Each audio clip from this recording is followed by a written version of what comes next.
আসসালামু আলাইকুম। Welcome to our টোনাটুনির সংসার। সবাই কেমন আছেন? আশা করি ভালো আছেন। আমিও আল্লাহর রহমতে ভালো আছি। তো প্রতিদিনের মতো আজকেও একটি ব্লগ নিয়ে আসলাম। আশা করছি ব্লগটি ভালোই লাগবে। তো আজকে হচ্ছে ডিমের একটা স্পেশাল রেসিপি দেখাবো। তো রেসিপিটি আমার মনে হয় সবারই পছন্দ হবে। অনেকেই হচ্ছে ডিম পছন্দ করে না, কিন্তু এভাবে যদি ডিম রান্না করে খাওয়া যায় তবে এর প্রেমে পড়ে যাবেন। মানে এটা বারবারই আপনার খেতে ইচ্ছা করবে, মুখে এর স্বাদটা লেগে থাকবে আর কি। তো দেখতে থাকুন, এর স্বাদ আর ভুলতেই পারবেন না। তো আমিও হচ্ছে ডিমটা তেমন একটা পছন্দ করি নাই, কিন্তু এভাবে কয়েকদিন রেঁধে খেয়েছি, তো বেশ ভালো লেগেছে খেতে। তো ফার্স্টে ডিমটা সেদ্ধ করে নিয়েছি, তারপরে হচ্ছে এই যে আলু হচ্ছে এভাবে 2টা আলু নিয়েছি, বেশি নিই নেই। তো 2টা আলু এভাবে ঘষে নিচ্ছি, একদম ঝিরিঝিরি আলু হবে। তো এভাবে হচ্ছে চিকন চিকন করে আলুটাকে এভাবে ঘষে নিতে হবে। তো যতটা চিকন করা যায় আর কি, যত পাতলা হবে ততই ভালো।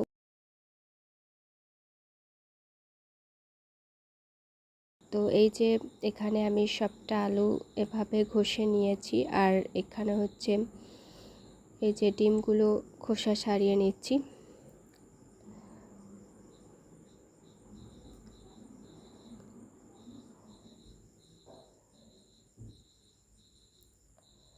তো রান্নাটা হচ্ছে খুবই ইজি, তেমন কোনো কঠিন রান্না না, খুব তাড়াতাড়ি হয়ে যাবে।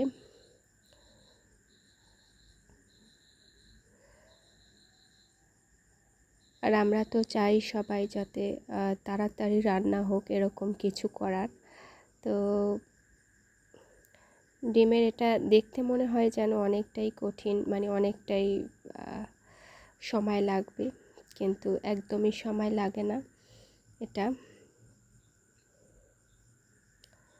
তো এই যে আলুটা কুচিয়ে নিয়েছি, এবার হচ্ছে আমি কড়াই বসিয়ে দিয়েছি, এখন দিয়ে দেব তেল। তো এখানে আমি সরিষার তেলটা ইউজ করেছি, এটা আপনারা সয়াবিন তেলে দিতে পারেন, কোনো সমস্যা নেই, যার যেটা ভালো লাগে। তারপরে দিয়ে দিচ্ছি একটু কালো জিরে ফোড়ন, এটা মাস্ট বি দিতেই হবে, কারণ হচ্ছে এটার একটা অন্যরকমই একটা স্মেল থাকে। তো সেটা হচ্ছে ডিমের সাথে যখন এর ফ্লেভারটা যখন পাবেন তখন অনেকটাই ভালো লাগবে। তারপরে দিয়েছি কিছু শুকনো জাল, আর শুকনো জাল এভাবে ফোড়ন দিলে তেলের উপরে এমনিতেই সুন্দর একটা ঘ্রাণ আসে, তো যেটা খুবই ভালো লাগে আমার কাছে। আর তারপরে হচ্ছে এই যে পেঁয়াজ কুচি দিয়ে দিলাম, একটু বেশি পেঁয়াজ কুচি দিতে হবে। তো দিয়ে অনেকক্ষণ ভেজে নেব আমি। তো ভেজে নিয়ে পানি দিলাম, পানি দেওয়ার পরে এটাকে মশলা দিয়ে কষিয়ে নিব। এখানে মশলা দিচ্ছি মরিচের গুঁড়ো, মরিচের গুঁড়োটা একটু বেশি দিয়েছি কারণ আমি ঝাল খেতে পছন্দ করি।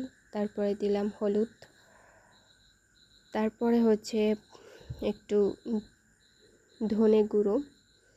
তো এটা দিয়ে ভালো করে কষিয়ে নিতে হবে। তো যতটা কষানো যাবে ততই ভালো লাগবে খেতে।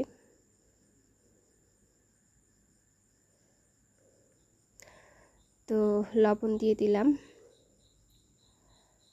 সবটা অনেকক্ষণ কষিয়ে নেব আমি। আর যতটাই কষানো হবে ততই ভালো হবে। তো আগেই বলেছি, মানে এটা হচ্ছে কষানোর উপরই এর টেস্টটা ডিপেন্ড করে। দেখা যায় যে অনেকেই কম কষিয়ে তারপরে হচ্ছে দিয়ে দেয় আর কি, তখন কিন্তু এই যে হলুদ মরিচ এগুলোর একটা কাঁচা কাঁচা একটা ঘ্রাণ আসে অন্যরকম। তো সেটা কিন্তু একদমই ওইভাবে তাড়াতাড়ি দিয়ে দিলে সেটা যতই পানি দিয়ে করা হোক না কেন, সেদ্ধ করা হোক বা যা করা হোক, ওটার ঘ্রাণটা আসলে যায় না। তো এভাবে কষিয়ে নিলে ভালো হয়। তো তারপরে হচ্ছে এই যে আলুগুলো দিয়ে দিচ্ছি। যেহেতু আমি আলুগুলো পাতলা পাতলা করে এভাবে ঘষে নিয়েছি, তাই হচ্ছে খুব বেশি পানি অ্যাড করতে হবে না এতে।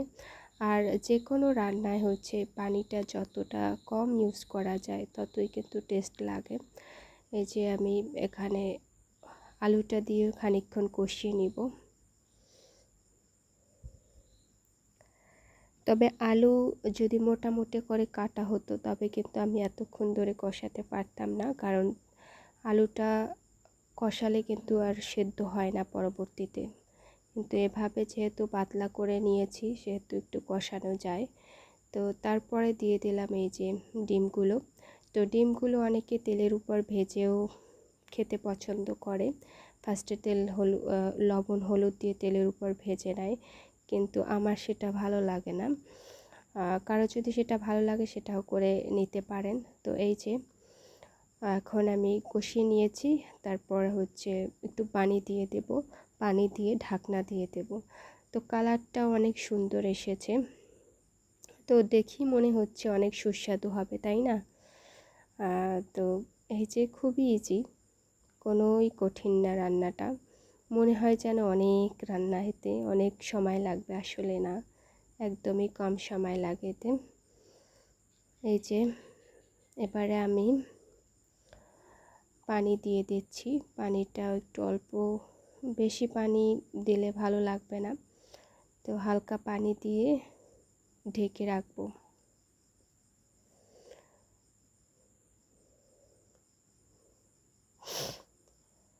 তো বেশি পানি দেওয়ার তো দরকারও হবে না, যেহেতু এই যে আলুটা একদম চিকন করে কাটা, এমনিতেই সিদ্ধ হয়ে যাবে। এই যে ঢাকনাটা আমি দিয়ে দিচ্ছি, ঢাকনা দিয়ে জাস্ট 5 মিনিট রাখতে হবে, তারপরেই হচ্ছে হয়ে যাবে রান্নাটা। তো এই যে একদম খাওয়া থেকেই দেখাচ্ছি, তো খেয়ে নিচ্ছি। খুবই টেস্ট হয়েছে আজকের রান্নাটা, সাথে একটু লেবু কাঁচামরিচ এটা হলে আরও বেশি ভালো লাগে। তো এই যে আলুটা দিয়ে আমি মেখে নিচ্ছি। তো আজকের ব্লগটি এই পর্যন্তই। ভালো লাগলে অবশ্যই লাইক, কমেন্ট এবং শেয়ার করবেন। আর অবশ্যই আপনারা এটা রান্না করে খেয়ে দেখবেন।